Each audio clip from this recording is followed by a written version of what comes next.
about disease with peritoneal disease, just briefly. There were some provocative small studies with intraperitoneal taxanes and so forth, HIPEC. Everything is all over the place. Maybe we'll just start.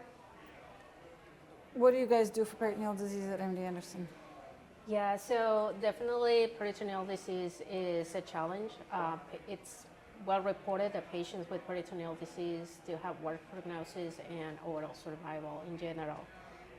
What we try to do in patients that have received chemotherapy and there is response, we try to enroll them in clinical trials with HIPEC or intraperitoneal. Yep, I think that's the key.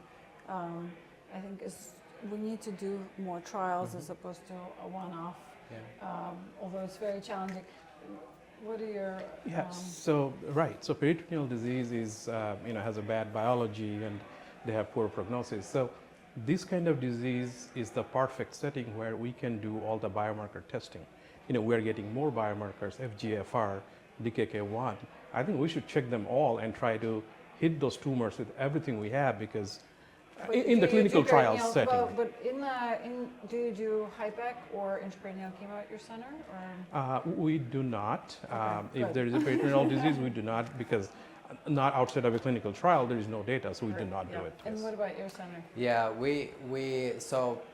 I think with peritoneal disease, we've learned from FLOP5 Renaissance study that these patients, we definitely should not operate on them after like a FLOT to go and operate cytoreductive surgery and all that. So that's why I think it is important to enroll these patients on whether HIPEC or PIPEC or any of these studies.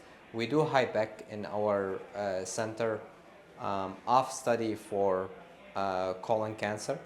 We used to have a study for gastric, but we don't have it open. So now we just send them on, because our HIPEC surgeon refuses to do it off study, which I agree with.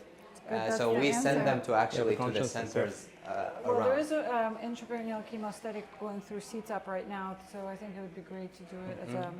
Sam, any final thoughts? You're the future of this disease. How are you going to cure it?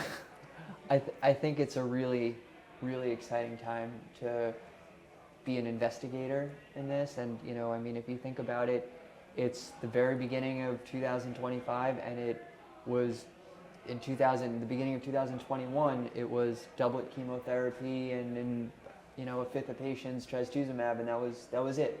And now here we are having these dynamic conversations, talking about increasing cure rates in perioperative setting. It's a really interesting and exciting time, and hopefully just continues to grow exponentially.